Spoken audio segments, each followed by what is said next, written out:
하나님의 말씀 봉독하겠습니다. 히브리서 12장 4절에서 13절까지의 말씀입니다. 신약성경 367면 어간에 있습니다. 히브리서 12장 4절에서 13절까지의 말씀입니다.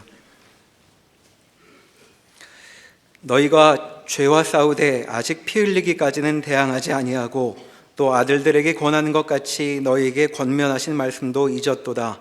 일렀으되 내 아들아 주의 징계하심을 경히 여기지 말며 그에게 꾸지람을 받을 때에 낙심하지 말라. 주께서 그 사랑하시는 자를 징계하시고 그가 받아들이시는 아들마다 채찍질하심이라 하였으니 너희가 참음은 징계를 받기 위함이라. 하나님이 아들과 같이 너희를 대우하시나니 어찌 아버지가 징계하지 않는 아들이 있으리요. 징계는 다 받는 것이거늘 너희에게 없으면 사생자요 친아들이 아니니라. 또 우리 육신의 아버지가 우리를 징계하여도 공경하였거든 하물며 모든 영의 아버지께 더욱 복종하며 살려 하지 않겠느냐. 그들은 잠시 자기의 뜻대로 우리를 징계하였거니와 오직 하나님은 우리의 유익을 위하여 그의 거룩하심에 참여하게 하시느니라. 무릇 징계가 당시에는 즐거워 보이지 않고 슬퍼 보이나 후에 그로 말미암아 연단 받은 자들은 의와 평강의 열매를 맺느니라. 그러므로 피곤한 손과 연약한 무릎을 일으켜 세우고 너희 발을 위하여 곧은 길을 만들어 저는 다리로 하여금 어그러지지 않고 고침을 받게 하라. 아멘. 우리는 이 히브리서가 초대교회 히브리인으로서 예수를 믿게 된 공동체에 보낸 서신이라는 걸 압니다. 그들이 당했던 어려움은 당시 로마 제국의 정치적 박해와 사회적 핍박에 유대민족이 갖는 유일신 사상이 빚어낸 오해, 하나님은 한 분이시다라는 말을 성부 하나님만 지칭하는 셈이 돼서 인간인 예수를 하나님이라고 부르는 일에 대하여 극렬하게 반대를 했습니다. 그것은 이스라엘 사람들의 신앙을 배반하는 걸 넘어서 민족적 정체성과 민족적 책임을 깨뜨리는 행위로 간주되었던 것입니다. 그 어려움으로 거의 비틀거리고 있는 교회에 보낸 편지죠. 이 편지는 뜻밖의 우리가 보통 기대하는 인내해라, 주님이 곧 오신다 이런 말들로 위로가 되어 있지 않고 너희가 지금 처한 그 실상, 현실적 어려움이 당연한 거다. 모든 믿는 사람은 그 과정을 필수적으로 거쳐야 된다. 이렇게 말하고 있습니다.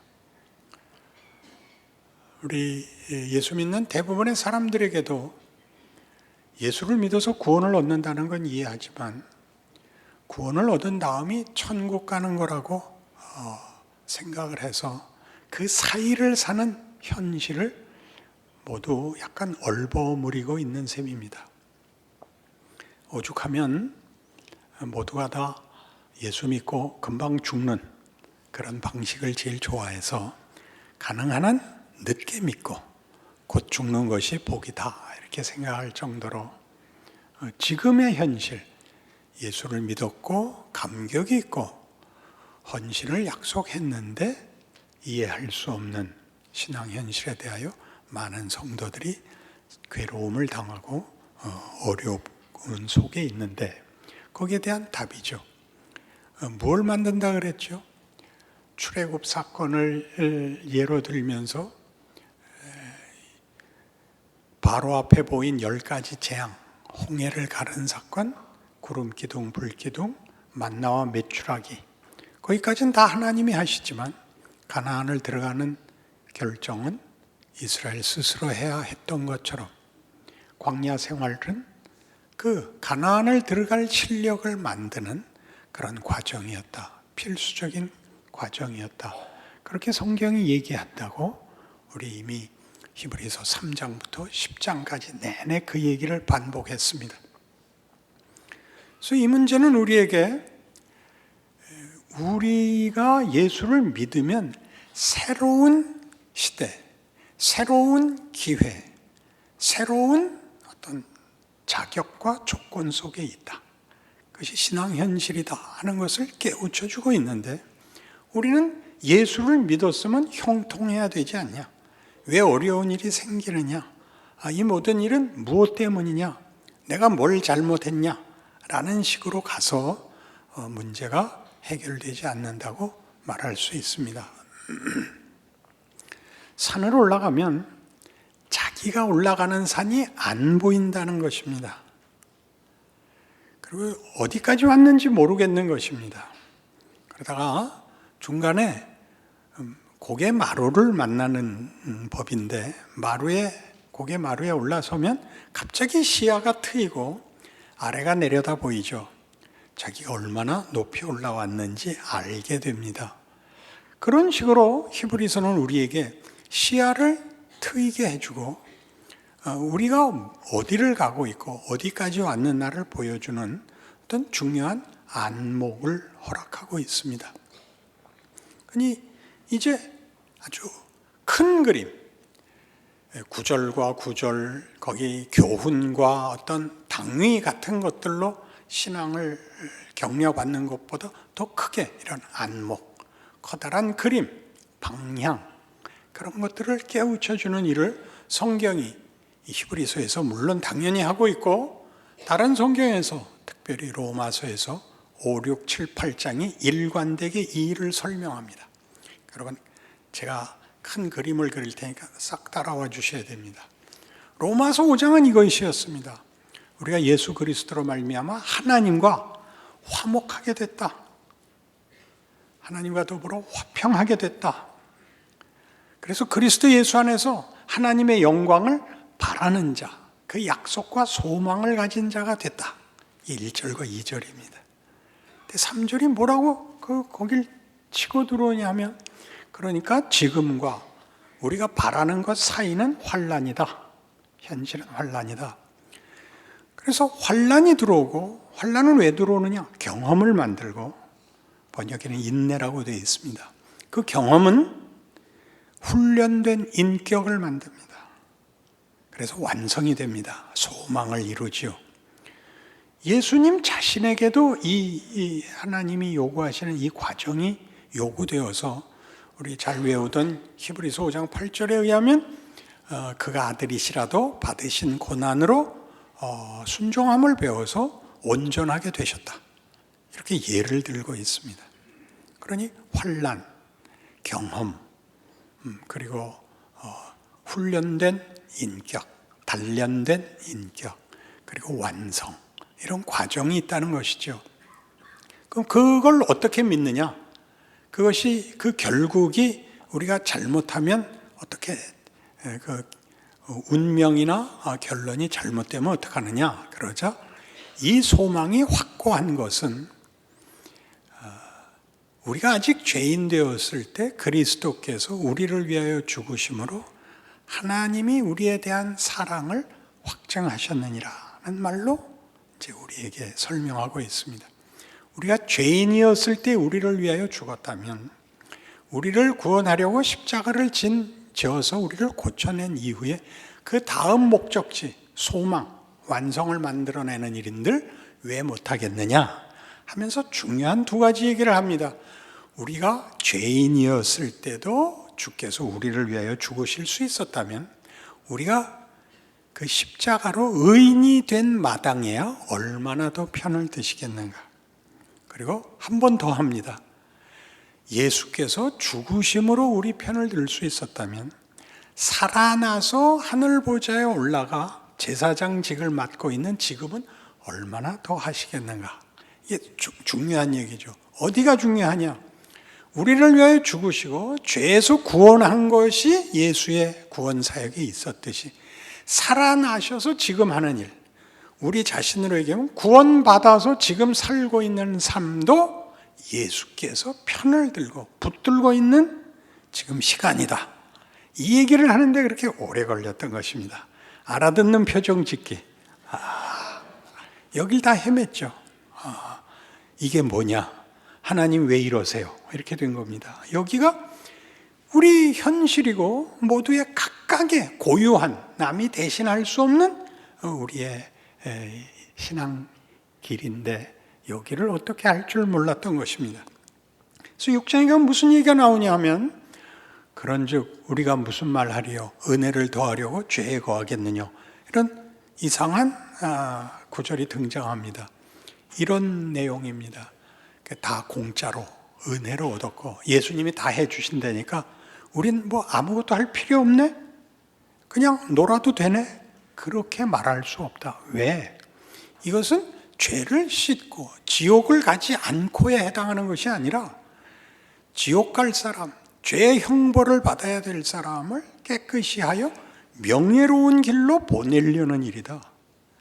공짜니까 뭐 때문에 열심히 하느냐 그러지 말고 예전엔 가질 수 없었던 약속과 위대할 기회를 얻은 것인데 왜 주저앉아 있겠냐? 이해하신다? 구원은 영광과 명예와 위대함으로의 부름인 것입니다. 그러니까 가야죠. 자꾸 이 뒷얘기를 하죠. 죄의 용서를 받는 것, 지옥 가지 않는 것만 다 있죠. 그래서 심지어 이렇게까지 얘기했죠. 회개하지 마라. 이거 굉장히 어려운 말이죠. 회개하지 마라. 십자가로 돌아가지 마라. 앞으로 가라. 하나님과의 관계는 고정되어 있다. 네가 잘못한 건 못난 짓이다. 그러니까 잘해라. 이렇게 적용을 해야지. 잘못했을 때마다 돌아가서 십자가 밑에서 울면 언제 가냐? 그게 히브리서의 얘기였다고요.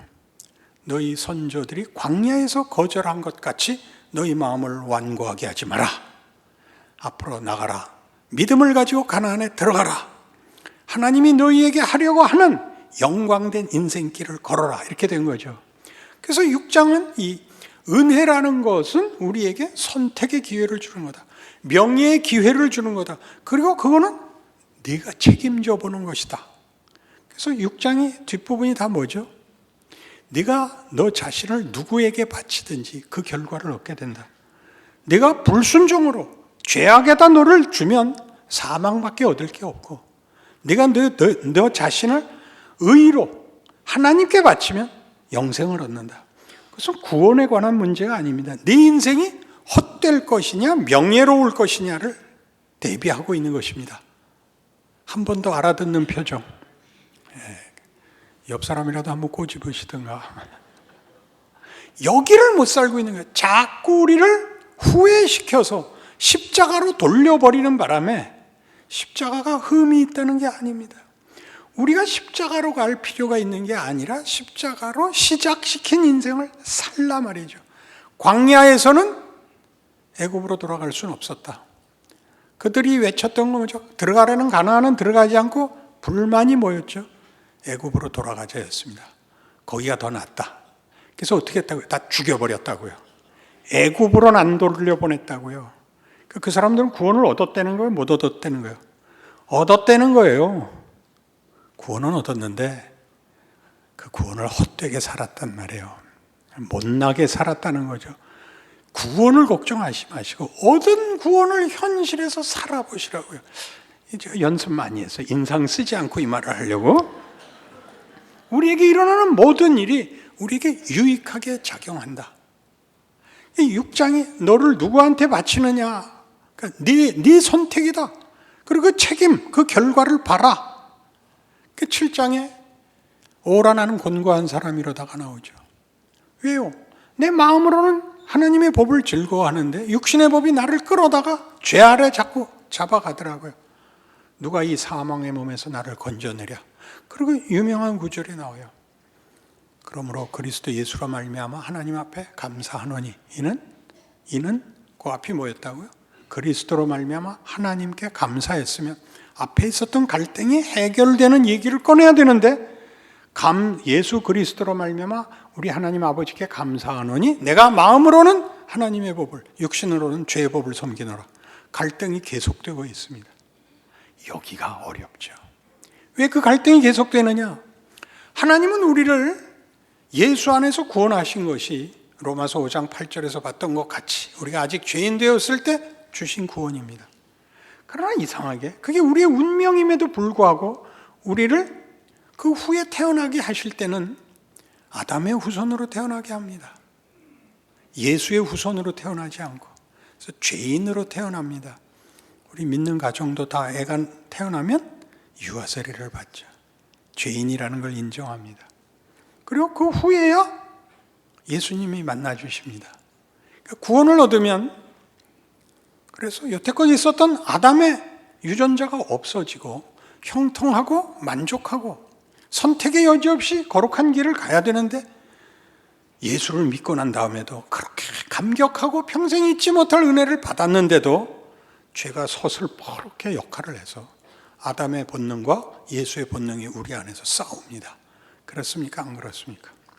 그렇습니다. 그렇습니다. 한 사람만 죄인이군요. 그래서 로마서 8장이 있는 겁니다.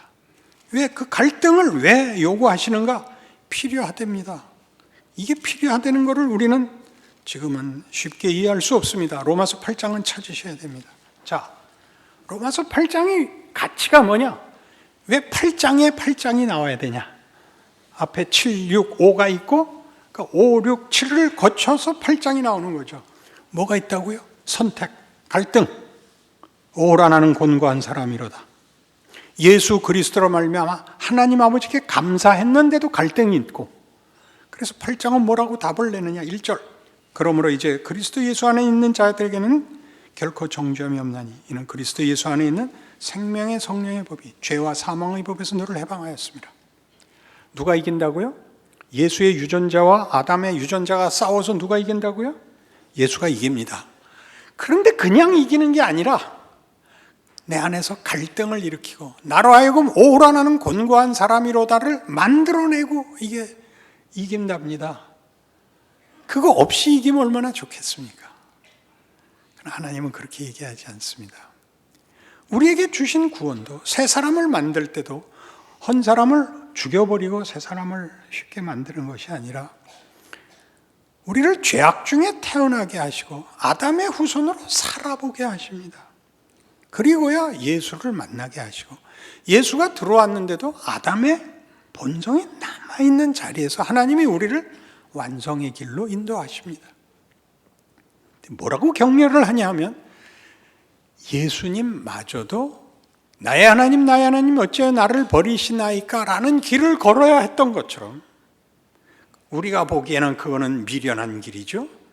고린도전서 1장에 나오는 것 같이 십자가의 도가 믿지 않는 자들에게는 미련한 것이요 믿는 우리에게는 하나님의 능력이요 하나님의 지혜니라. 하나님은 우리의 생각보다 훨씬 깊고 큰 것을 만들려고 하십니다. 그 구원 자체만 해도 하나님이 우리 손에 죽는 방법으로 구원을 베푸셨고 우리의 완성도 우리가 죄의 본능과 예수 그리스도로 말미암아 새로 주어진 이 신앙의 본능 사이에서 갈등하고 울고 넘어지고 후회하고 절망하는 것이 일을 한다고 얘기합니다. 생명의 성령의 법이 이긴다. 예수 그리스도 안에 있는 자들에게는 결코 정죄함이 없다. 지지 않는다. 망하지 않는다. 겁내지 마라. 이게 있어야 되는 이유인 것입니다. 이게 왜 있다고요? 갈등이 있다. 진다. 절망이 온다. 포기하고 싶다. 그러나 절대 손해보지 않는다. 그게 일한다. 목사가 돼서 제일 좋은 게 뭔지 아세요? 옛날에 못나게 굴고 잘못한 것이 다 은혜의 간증이 되더라고요. 어느 누가 그런 얘기를 할 수 있겠어요? 목사는 왜 하죠? 거기서부터 하나님이 어떻게 은혜가 이걸 뒤집었냐를 얘기하는 직분을 맡고 있으니 아무리 얘기해도 되죠. 무슨 대학 떨어진 얘기, 재수하다 도망 다닌 얘기 얼마든지 해도 되죠. 그렇지 않습니까? 그것이 일을 해서 자주 사용하는 표현이지만 겸손이란 결단코 자기가 못났다는 현실적 절망을 겪지 않고는 할 수 없습니다. 공부로 겸손을 배우면 그저 동정입니다. 겸손이라는 것은 어느 누구보다 나보다 낫다 라는 것을 뼈저리게 느낀 자만이 알 수 있습니다. 예수님은 성경적 표현에 의하면 인생을 경험하시고 죽음을 맛보러 오신답니다.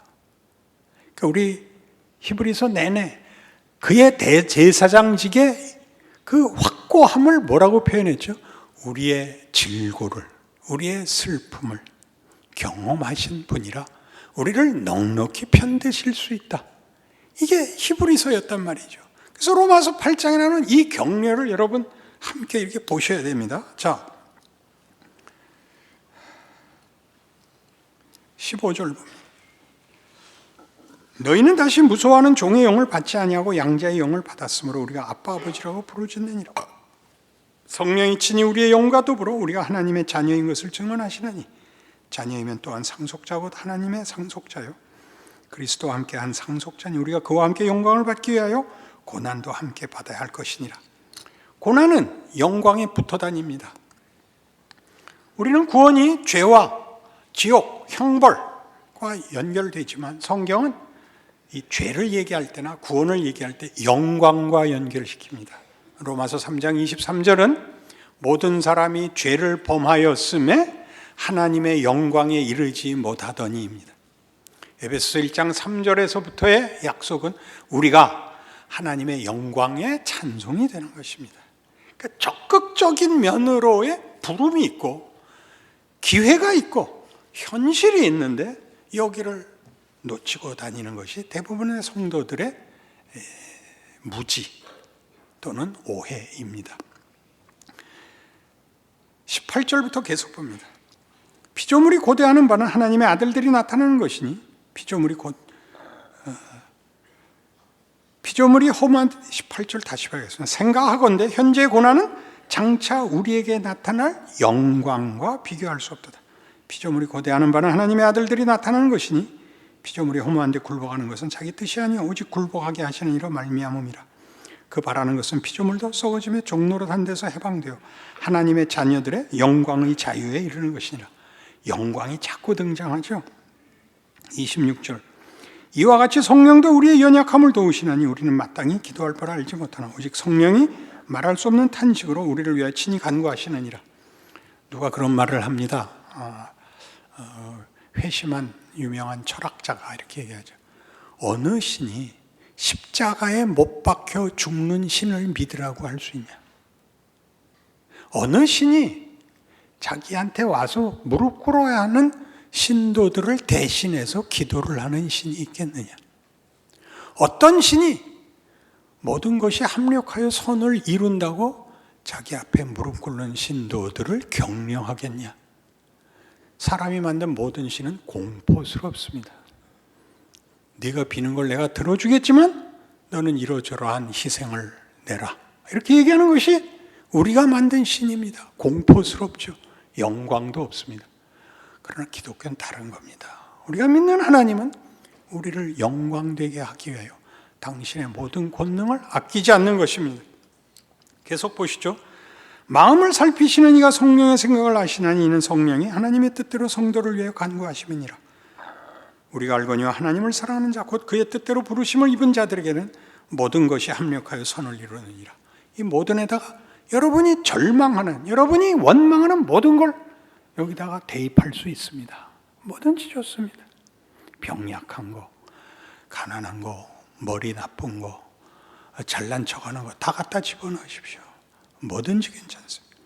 하나님이 미리 아신 자들을 또한 그 아들의 형상을 본받게 하기 위해 미리 정하셨으니 이는 그런 많은 형제 중에서 맏아들이 되게 하려 하심이라.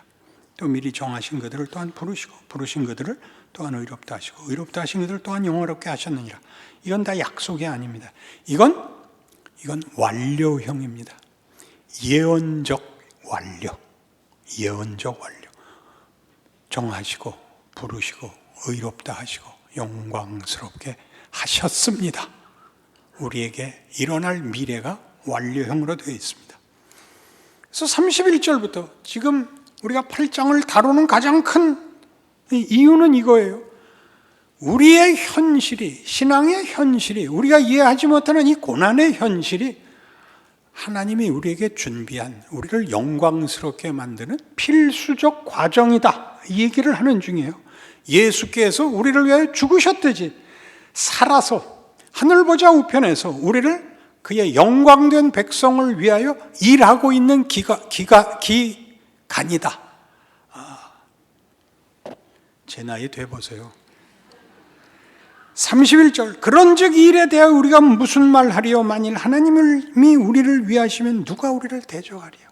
그렇지 않습니까? 자기 아들을 아끼지 아니하시고 우리 모든 사람을 위하여 내주시니가 어찌 그 아들과 함께 모든 것을 우리에게 주시지 아니하겠느냐? 누가 능히 하나님께서 택하신 자들을 고발하리요? 의롭다 하시니는 하나님이시니 누가 정죄하리요? 죽으실 뿐 아니라 다시 살아나시니는 그리스도 예수시니 그는 하나님 우편에 계신 자요 우리를 위하여 간구하시는 자시니라. 누가 우리를 그리스도의 사랑에서 끊으리요? 환난이나 곤고나 박해나 기근이나 적신이나 위험이나 칼이랴. 38절, 내가 확신하노니 사망이나 생명이나 천사들이나 권세자들이나 현재일이나 장래일이나 능력이나 높음이나 깊음이나 다른 어떤 피조물이라도 우리를 우리 주 그리스도 예수 안에 있는 하나님의 사랑에서 끊을 수 없으리라. 뭘 격려하는 거라고요? 지금을 격려하고 있다고요. 지금을. 이해하시겠죠? 지금 여러분이 원망하는 것이 다시 돌아가 십자가 밑에서 해결해야 될 것이 아니라 십자가로 해결되어 떠다민 장래라고요. 목적을 향하여 하나님이 여러분을 밀어들인, 애굽을 나와 광야에 들어와 있다고요. 가나안을 향하여 가는 길이라고요. 하루에 한 걸음씩 말이죠. 그래서 이 모든 격려들이 우리로 하여금 지금이라는 시간을 이해하게 함으로써 아까 등산의 예를 들었듯이 시야가 보이고 안목이 생겨서 여기서 벗어나야 돼요. 막막함에서 벗어나셔야 돼요. 여러분의 하루 동안에 일어나는 모든 일은 하나님이 여러분에게 구체적으로 하시는 일이에요. 도전이 생깁니다. 어떡할래? 그런 겁니다. 도전이. 어떡할래? 거기서 멋있게 보세요. 문제를 해결하려는 게 아니에요. 멋있게 보세요. 멋있게가 뭐죠? 믿음 가진 사람 같이 보세요. 믿음 없는 사람들이 하는 거, 거기는 체념이거나 반발밖에 없어요.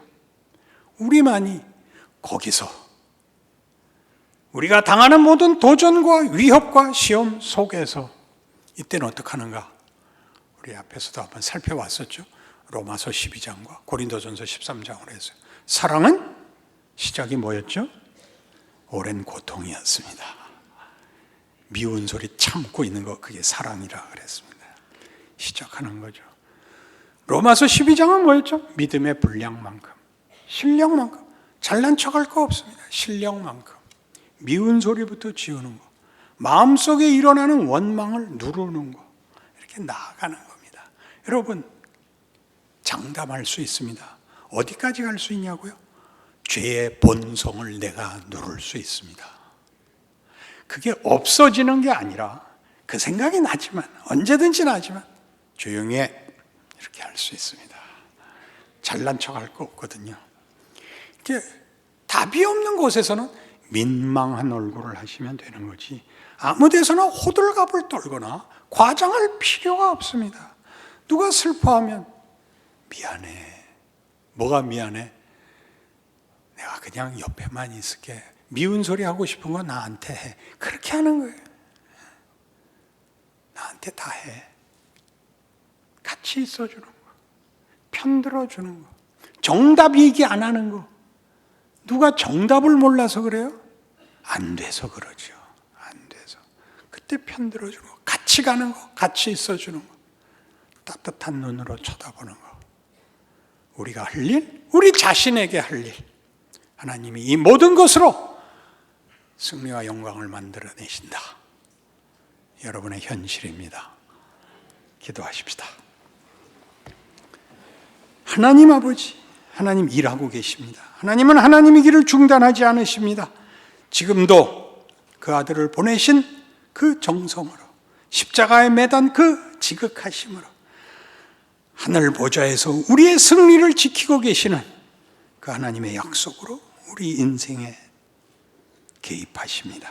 그러니 우리도 힘을 내서 신자된 인생을 살아내고 내가 있는 자리와 내가 겪고 있는 흑암과 위협과 시험 속에서 한 줄기 빛이 되는 귀한 인생 살아내게 하시옵소서.